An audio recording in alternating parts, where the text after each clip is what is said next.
Coucou, je viens de visiter de belles œuvres en céramique dans la salle d'exposition de l'Institut français. Bon, je vous en parlerai dans une autre vidéo. Entre-temps, je sors mon petit carnet et mon micro afin d'enregistrer cette vidéo sur une superbe bande dessinée africaine sur la mythologie africaine. Une merveille. Vous êtes prêts? Ouais, je sais que j'ai répété le mot africain, mais comprenez-moi, c'est Elisa Masolo quand même. On y va.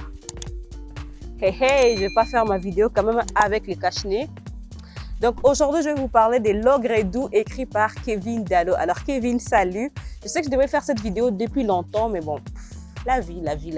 Bref, vous vous demandez sûrement l'Ogredou, c'est quoi? C'est un superbe livre que j'ai lu. Donc c'est une bande dessinée africaine basée sur des histoires de combat. On retrouve un peu des mangas. C'est une sorte de manga africain et c'est vraiment génial. Les dessins sont magnifiques. Il y a des mots qu'on va apprendre en quoi déjà, Kevin?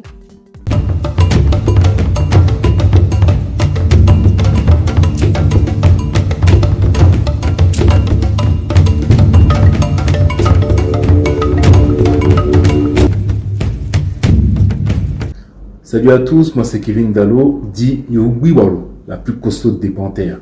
Donc je suis artiste-chanteur, comédien, professeur pratiquant d'arts martiaux. Je fais aussi partie d'une troupe de démonstration d'arts martiaux qu'on appelle Cosmo Performers, mais je suis surtout l'auteur de la bande dessinée que voici, l'Ogredou, la terre des Kanénois. Alors il s'agit d'une bande dessinée d'action, inspirée de tout ce qui est shonen manga comme les Chevaliers du Zodiac, Dragon Ball, Naruto, mais qui a la particularité de se baser sur la mythologie africaine, mais plus particulièrement la mythologie Magwe, la mythologie Bété, Dida, Godje, mais on voit aussi d'autres peuples de Côte d'Ivoire, d'autres peuples d'Afrique dans l'Ogredou. Alors les Bété font partie du grand groupe Krou. Alors le groupe Krou s'étend en fait de la Côte d'Ivoire sur le Libéria et aussi en Sierra Leone. Même si on ne trouve pas de Bété au Libéria et en Sierra Leone, on y retrouve aussi des peuples Krou qui vont avoir des langues qui vont s'y apparenter.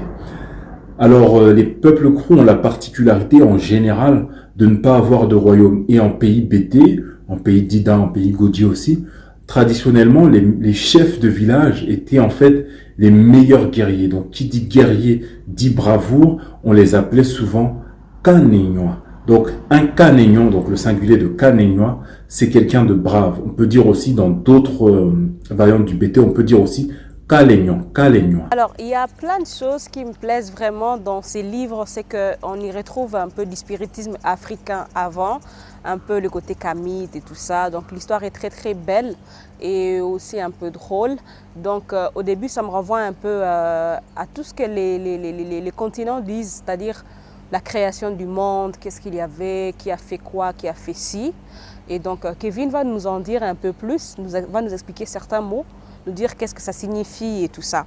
Pour les quelques mots Bété, Dida, Godje qu'on retrouve dans la bande dessinée, même si je sais que c'est pas facile de prononcer quand on n'est pas Bété ou même pas ivoirien, donc je vais en prononcer quelques-uns et donner la signification. Donc déjà, le titre, l'Ogredou.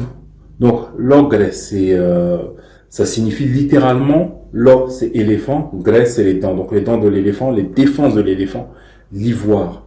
Dou c'est village, pays, ville. Donc, l'Ogredou, la contrée de l'ivoire. Et dans l'introduction, je dis Lago. Donc, Lago, ça signifie Dieu.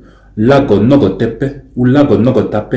Donc, Dieu suprême au-delà des cieux a créé le monde en 3 dimensions. 1, Djepaku, Djepa qui signifie la vie. Kou, dans ce contexte-là, c'est un endroit, donc l'endroit où sont les vivants, donc le monde des vivants. Le deuxième monde, Kuduku, bien Zidobabre, qui est le monde des morts. Ensuite, Gurudjile, qui est le monde, un monde intermédiaire où vivent les esprits qu'on appelle Zouzou, bien Juju en Bété. Et les Djiri ou les Ziri, qui sont des génies qu'on pourrait rapprocher des anges dans d'autres mythologies. Il y a aussi Zidogopru qui est mentionné. Donc Zidogopru, dans la mythologie Bété, c'est une fourmi géante. On dit qu'elle a le don de pouvoir voyager entre les mondes. Donc souvent, quand les chanteurs traditionnels ils vont chanter des chansons, quand ils vont chanter pour rendre hommage à un mort, on va mentionner le nom de Zidogopru. Moi-même, dans une de mes chansons, je le mentionne. Pourquoi le personnage principal que voici s'appelle-t-il Ji? Alors, il faut savoir que en pays BT, comme chez beaucoup de peuples forestiers, la panthère, c'est le roi des animaux. Et en BT, la panthère se dit Bi. Et dans d'autres BT, on peut dire aussi Ji. Et du coup, j'ai trouvé que Ji, c'était beaucoup plus simple, beaucoup plus facile à prononcer pour les autres. Donc du coup, je me suis dit, pourquoi pas garder Ji comme prénom pour le héros. Et en plus, ça tient en une syllabe, ça se prononce très facilement.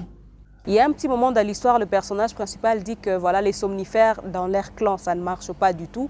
Ça me renvoie un peu à toutes les histoires que certains Africains ont. Ils disent par exemple, dans notre clan ou notre tribu, les serpents ne peuvent pas nous mordre, ou bien l'éléphant ne peut pas nous faire peur, ou telle chose. Donc voilà, j'aime bien cette originalité de cette histoire parce qu'on y retrouve vraiment des histoires très anciennes. J'essaie de vraiment pas spoiler parce que voilà, donc c'est un bon livre.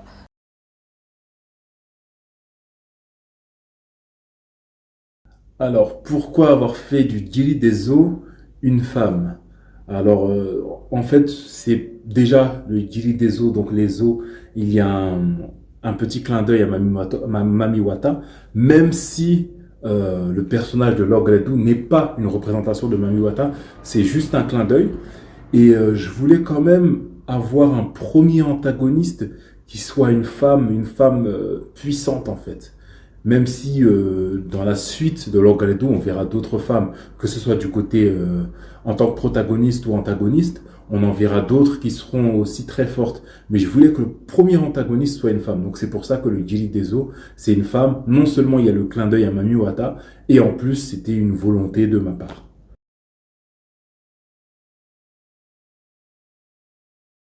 Donc mes projets concernant Lorgaledo, donc déjà avancer dans les tomes, en faire au moins 3. Et ensuite, du coup, partir sur d'autres projets, donc avoir des figurines des personnages de Log Ladou, partir aussi, pourquoi pas, sur un dessin animé. En tout cas, ça fait partie de mes projets, j'y pense. Partir sur soit une série ou un film d'animation. Et oui, donc voilà, mes projets, en tout cas concernant Log Ladou, c'est ça.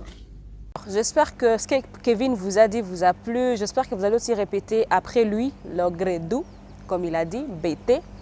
Et tous ces autres mots, les mots comme Djiri, Djiri des eaux, Djiri qui signifie esprit. Voilà, j'ai vraiment tout fait pour ne pas vous spoiler, vous donner envie de suivre ça. Vous avez écouté Kevin Dalo qui vous en a parlé aussi. J'espère que vous serez vraiment nombreux à partager cette vidéo, à en parler à vos amis, à faire aussi plus de commentaires là-dessus. En tout cas, je vais vous dire ce qui m'a plu dans cette histoire. Ce qui m'a plu dans cette histoire, c'est qu'on retrouve l'originalité de l'Afrique, on retrouve un peu les histoires anciennes de l'Afrique, certains interdits, certaines choses dans la culture. Certaines personnes disent que non, dans telle autre tribu, nous on ne fait pas ci, on ne fait pas ça. Et voilà, moi je trouve que c'est très important de valoriser l'Afrique, de valoriser aussi nos passions. Parce que dans l'histoire de Logredou, surtout le tome 1, on retrouve vraiment cette passion que Kevin a pour les arts martiaux, qu'il a voilà, pour le manga et tout. Et donc on retrouve ça. Et dans cette histoire, la femme n'est pas moindre. Il y a des femmes guerrières qui se battent. Et même la Djiri des eaux qui est une Mami Wata, comme on sait. Donc vraiment, je ne voudrais vraiment pas vous spoiler. J'espère que cette vidéo vous a plu. N'hésitez pas à vous abonner, à en parler à vos amis. Je vous dis ciao!